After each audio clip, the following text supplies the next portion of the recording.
Welcome to Who We Remember. I'm Jamie Yuenger, the founder of StoryKeep, and your host for this podcast. In each episode, I ask my guest a central question. Whose life story from your own family would you most want to see documented on film? My guests share stories of both living and deceased family members, revealing the remarkable lives that have shaped their own. This show is an extension of our mission at StoryKeep, where we partner with prominent families across the globe to preserve their histories through legacy films and private podcasts. Since 2010, we've worked with over 100 families, helping them capture their narratives for future generations. On this podcast, I share intimate conversations with family members and advisors and explore the significant and sometimes very surprising stories of their loved ones. Through these conversations, we elevate and celebrate the enduring influence of one person's life. My hope is that you'll leave each episode inspired to think more deeply about your own life and the legacy that you want to create. Today, I have the privilege of speaking with Patricia Angus. Patricia is one of the foundational figures in the world of family enterprise consulting. Today, she'll be sharing the incredible life story of her great-grandfather, Francisco Escobar. Patricia learned her great-grandfather's life through her maternal grandmother, who told her many stories about his adventures and great works. Francisco was born in Colombia, and as a young man, he moved on his own to New York City. He attended Columbia, worked as an engineer, and then later, on behalf of Colombia, he helped get reparations from the U.S. government. He was a lover and writer of poetry, some of which you'll hear in this episode. Before I fully step into Francisco's story, let me introduce you to his great-granddaughter, my guest, Patricia Angus. Patricia is the CEO of the consulting firm Angus Advisory Group. She is a globally recognized family enterprise educator and advisor. She teaches at Columbia Business School and University of Chicago. She founded Columbia's Global Family Enterprise Program and has written numerous articles and 2 books covering topics including estate planning, trusts, family wealth, and the social contract. And get this, as a kid, Patricia wrote a love story about her 3rd grade teacher for her school's book contest. So it's clear that she has been a hound for stories and writing for a very long time. Please grab a seat and spend some time with Patricia to hear some of the incredible stories of her great-grandfather, Francisco Escobar.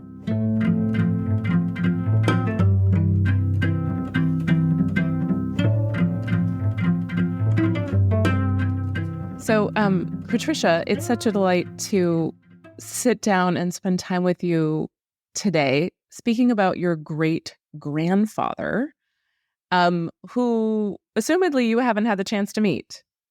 Definitely did not meet personally. No, unfortunately. So tell me why it is that so we sat down, and of course, prior to this, we talked about the concept of the show, and I said, well, who from your own family would you most want to have documented this person's family's, his life story on film? And I believe in that conversation, you did think of your great-grandfather as a first sort of person. So tell me why he sprung to mind.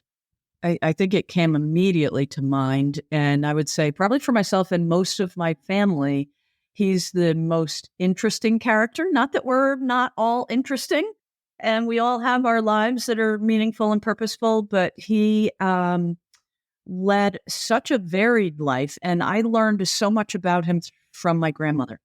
And this was my mother's mother, so my maternal grandmother, who was really the only grandparent I ever knew.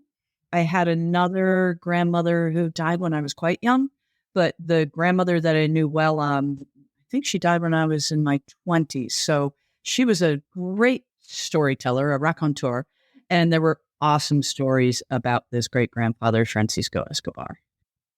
What a name, first of all. Yes.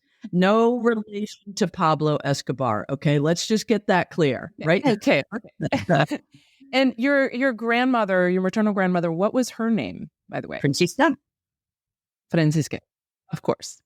Yeah, she was one of 4 daughters of Francisco and Florence, who were an amazing couple in the early 1900s. So this is her father, and she is telling you stories about him. So what are some of the most vivid stories that she shared with you? Well, We can start at the beginning. And I have to say, when, you're American, you're growing up in the U.S. and you're going to school and everybody's talking about Ellis Island and these immigrants who came through. And, I grew up outside New York City, and many of my school peers had relatives who came through there. And my grandmother was insistent that that was not our story. And I didn't quite know what that meant at the time. And looking back, I understand a little better. So Francisco, in his teens, was one of 11 children in Medellin, Colombia. And he got on a ship and came to New York City and came to Columbia Grammar and Prep School, which still exists, which is cool. So he didn't just come for college, he came for high school. And then he went on there. And what year about would you say this is? That would be the late 1880s, early 1890s. I would say. Okay. Right.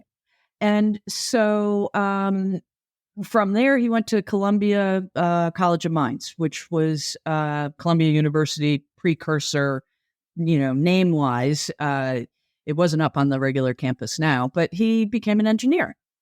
And so he was a smart, adventurous, courageous young man who got himself to New York and went to, one of the best universities in the world at the time.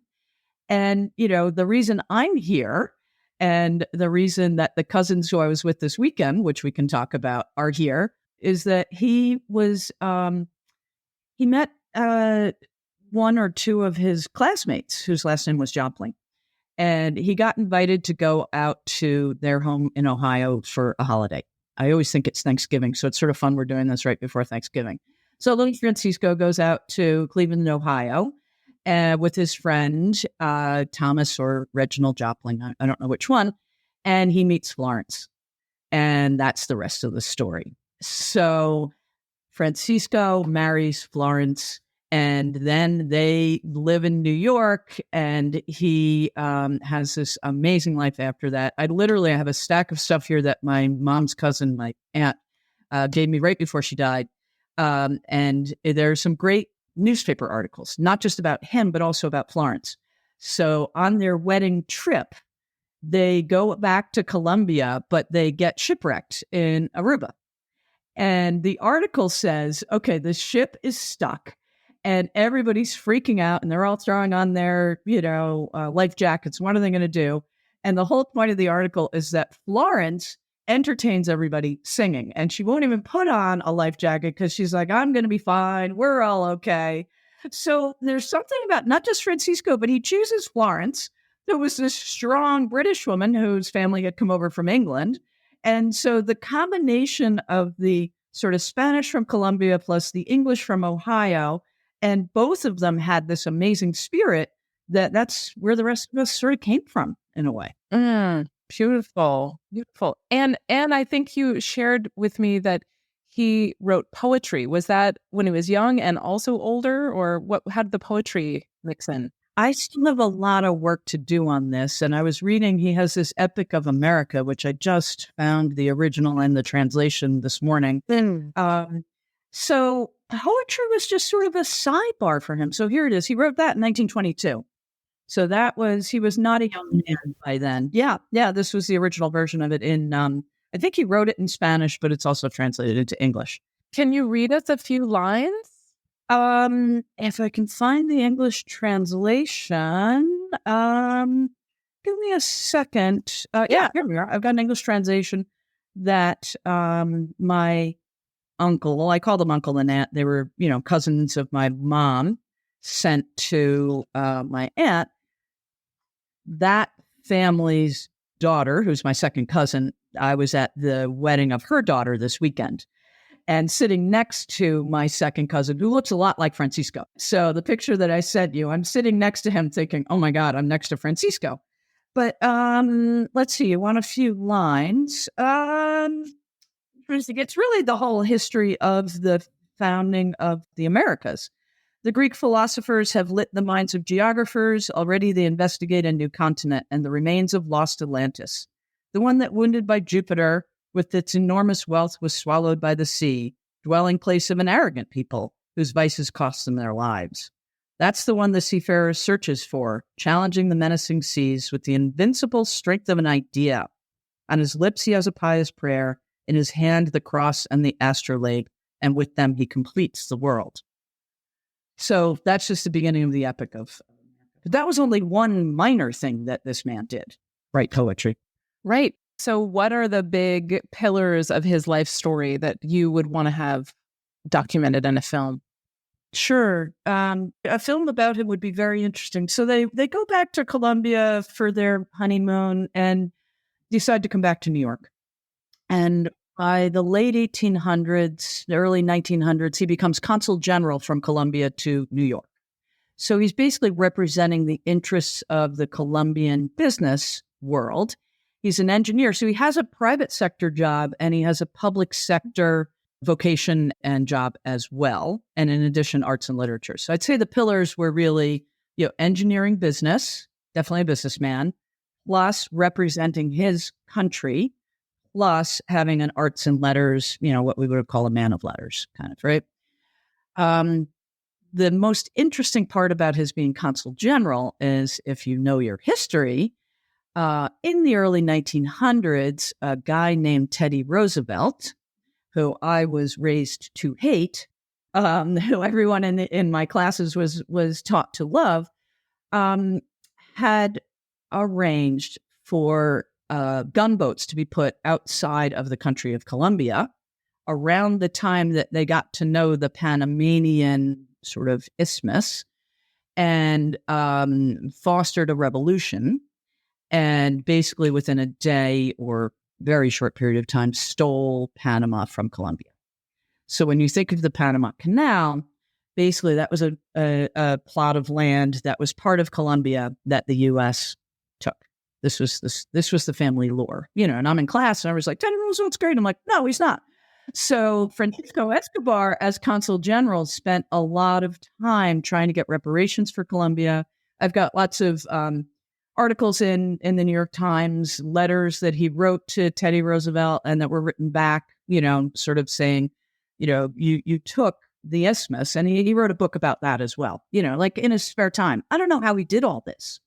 So basically, he fought on behalf of his home country that he came from against the country that became his home, saying, this was unfair. We need to do something about it. And I respect that a lot. I think it's really, says a lot about a person to have done that. Truly. To stick to his convictions, He didn't succeed until, 1979 under Jimmy Carter, we finally resolved Panama. But that was sort of part of the family lore. But what's interesting is, people tell family stories. Usually they don't have something that involves countries and right, and the formation of countries and revolutions. And my grandmother was just this amazingly smart person who could tell us all these stories about her father, fighting for a cause, which was really interesting. And what about his world as an engineer? What do you know of that? Yeah, I don't know as much. I wish I knew more about that. I know that the Joplin side, which would have been my grandmother's, uncles, were engineers as well. One of the uncles ended up running Otis. So every time I'm in an elevator, and it was before there were elevators. So he was the president of Otis, whatever the company was called then. But I think it had a lot to do with Colombia and the mining and the resources they had down there. That was part of the origins of his interest in it. But it was also, sort of career-wise, he was as much representing the industry as sort of applying it as an engineer.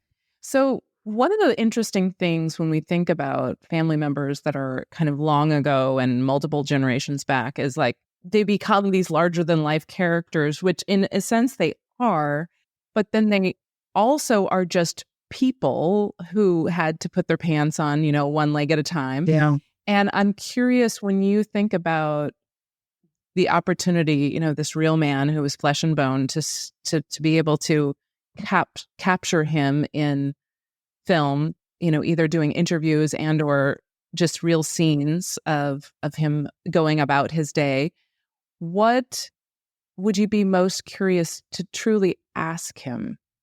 What got him on the boat? There's 11 kids in the family. Why did he get on the boat? And, I think that's that is the classic American immigrant story, which is, why did you leave a place that in his case was pretty comfortable from what I understand?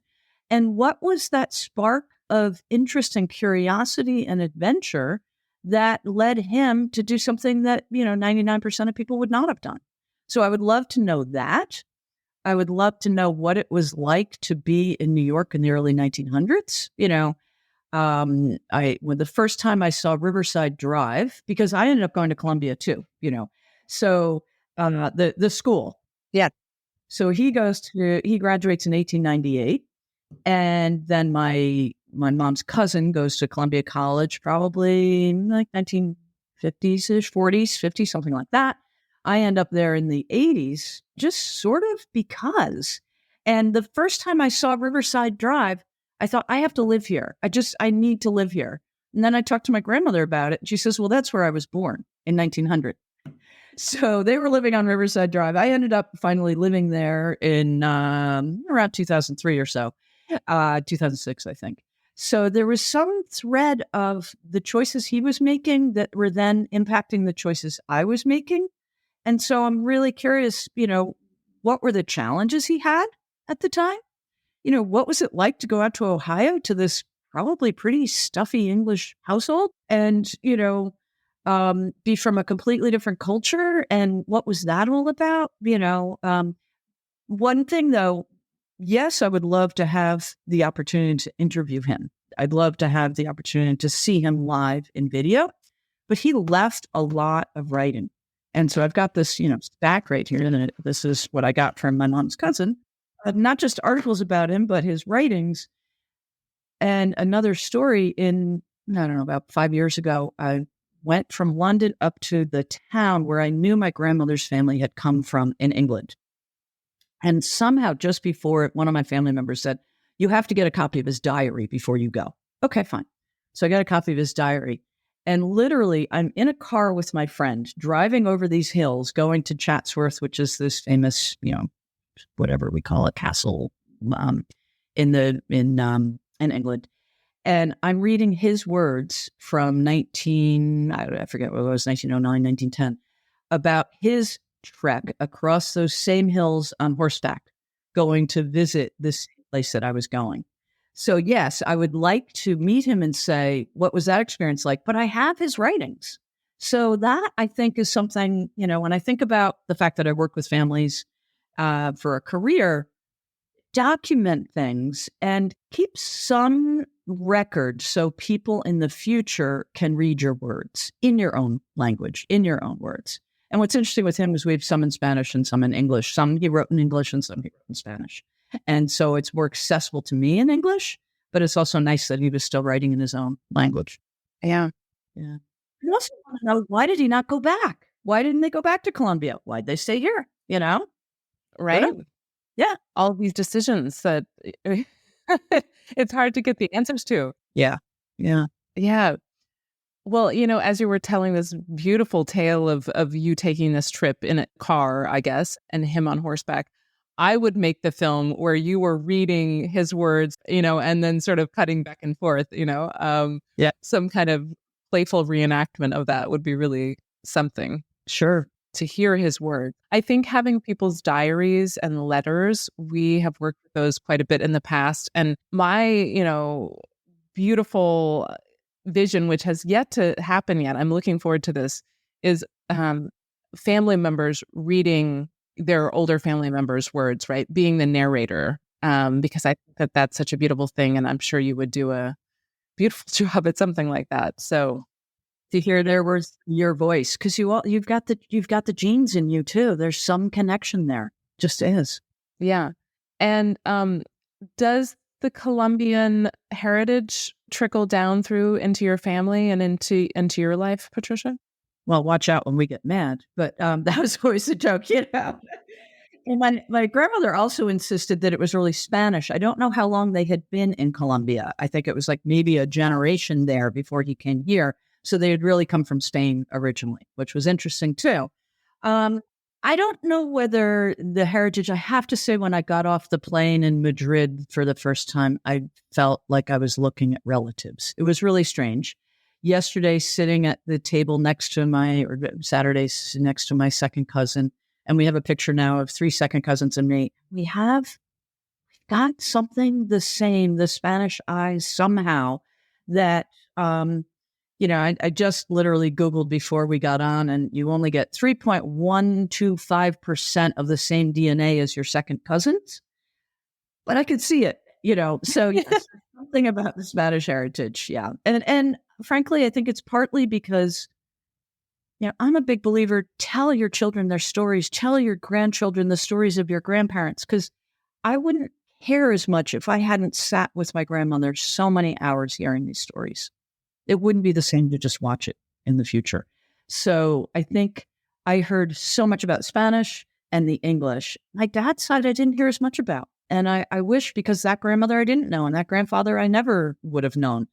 And so, my oldest cousin on that side, I pump her with questions all the time, but it's not the same as having had sitting down together, So I feel more Spanish and English than whatever my dad's side was, which is also English and Scottish and, all that. It's not the same because I didn't hear the stories from them. Right, right.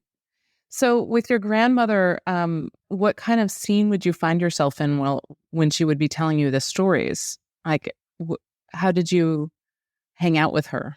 Well, it was sort of fun because she moved after my grandfather died to be near us. My mom had 5 kids she was trying to raise. So my grandmother was, coming over and helping. And she was just such a fun, interesting, smart person.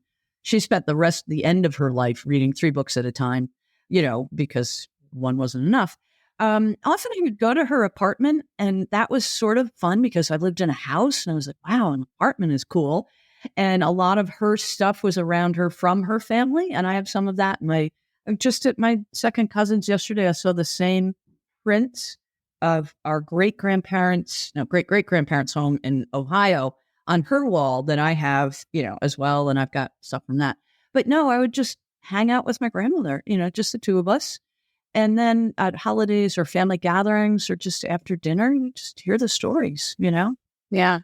It was a naturally occurring thing. It wasn't something that you had to contrive. And when you're looking now and sort of reflecting on how your life has played out up to this point, and also the profession you've chose of advising families, how does his legacy, and maybe also your grandmother, it sounds like, how do they infuse and play into how you see yourself and how you conduct yourself?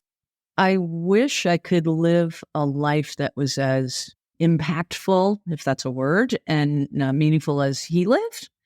That was always my aspiration. This person I never knew was what I aspired to be, which is interesting. I always, not always, from about age 10 or 11 on, I wanted to be an international lawyer. And I did become one, and then moved on to, family work on a global level. I think his story was inspired me, that working on an international level. That was also for my dad, too, because my dad was traveling internationally. And so I was always intrigued by where he was working. But I think a lot of it had to do with this, person who did stuff not just internationally, but had a public element to him. I got a master's in international affairs from Columbia University. That was not chance, I don't think. It was about, 90 years, 100, literally, probably exactly 101 years after he graduated, I graduated, focusing on international affairs, so it wasn't chance, really, I thought I would go into public policy. I found families so interesting and fascinating and much more one-on-one for me. So the idea of being in the government or writing, white papers is something I chose not to do, because for me, I want to help people one-on-one. So he was trying to help a country. I try to help individuals who have a lot of impact in what they do. So you have to sort of tweak it to yourself, but it was definitely the inspiration. No doubt about it. Well, maybe the other side of your family that you don't know a lot about was the other influence. You never know. Oh, yes, a lot of that too. Yeah, for sure. But what I can say is I think your great grandmother who was singing and when the boat was going down, I can kind of see you doing that, Patricia. So I don't have the voice. Apparently she had a beautiful voice, but you have the force of nature, though. I think you do. yeah, well, we come from a line of strong women as well. And so the fact that he chose a strong woman, I think, is really important as well. I remember reading about John D. Rockefeller, and, in my field, you sort of read these biographies of these famous families. And I think the most important thing about, in my opinion, my humble opinion, John Rockefeller Sr., his wife, her high school speech that she did because she was whatever valedictorian or something was, "I can paddle my own canoe." So there's something about that choice that Rockefeller made that is sort of like, the choice that was made here to choose two strong people. Well, I do remember when we were first speaking that your great-grandfather was the first came to mind as who you would want to speak about, but then you had some doubts because you felt like women's stories and women's voices, if I'm remembering correctly, should have more playtime. But I can see how the two of them, and also because of his particular life story and history, that you had to choose him. Well, now you understand. Well, he's certainly the most interesting in terms of a public sense, but she's pretty interesting too. And no family is made just by one person, certainly not one man. And so I do think, I'm pretty sure we talked about this in the field that I've chosen, which is working with families with multi-generational wealth, trusts, foundations. It's never just one person. And I think that's something that we all have to keep remembering, that a family is, sort of not just, it starts with two people, but it's a lot bigger than that. And I wouldn't have known about him without my grandmother. And I wouldn't have the same connection with my second cousins if we all hadn't heard those stories too. And the stories of the whole family, really. If I can think about a regret, we don't know the Colombian side of the family. And I did, always wonder, but geopolitics got in the way in the, say, 60s, 70s, and 80s when we were all growing up. It was a dangerous place. And so we were not going to travel down to Colombia in that era. Now it's a completely different story, but you wonder if that had gone differently, whether we would have stayed connected, Right. Right. And that's something in our field, if you're working with families, there's often the story of people leaving because of revolution, or, I've had families who've had property expropriated by the government, and the role of government in our lives is something that gets forgotten when people talk about family business. But, we can't not think about the social contract and how it all fits together. I would love to talk to him about the social contract, about what's going on in our world right now. What would he think about it? Well, there's so many questions we have, right? For especially people who we didn't meet, but maybe also equally for people who we did meet from our families. Yeah. But as a final question to you is, what would you want to tell him, not ask him, but what would you want to tell him if you had the chance to sit next to him? And I want to say thank you. Thank you for setting an example. Thank you for caring about the world beyond yourself. Thank you for the courage that you had to come. My nephew was recently on Columbia's campus, and I said, well, it's a family heritage back to, 1890s, and he didn't know the story. And I said, well, he went off to be on a holiday to Ohio, and my nephew said, wow, those little decisions. He went there for whatever it was, Christmas, Thanksgiving. Those little decisions, maybe a little bit more about the decisions, but I want to say thank you. I'd want him to be here to help us now. I think we need more people who care about the world, not just as a public figure, but in a family and also with arts and literature too. This is probably just as important as the, fighting for the reparations was. Poetry needs to be a part of it as well. I can't think of a better way to end than on the value of poetry. Just thank you so much for sharing your great-grandfather with me and with all the listeners. Sure. Well, thank you, and keep doing your good work. Look forward to hearing and seeing more of these interviews that you're doing. It's great stuff.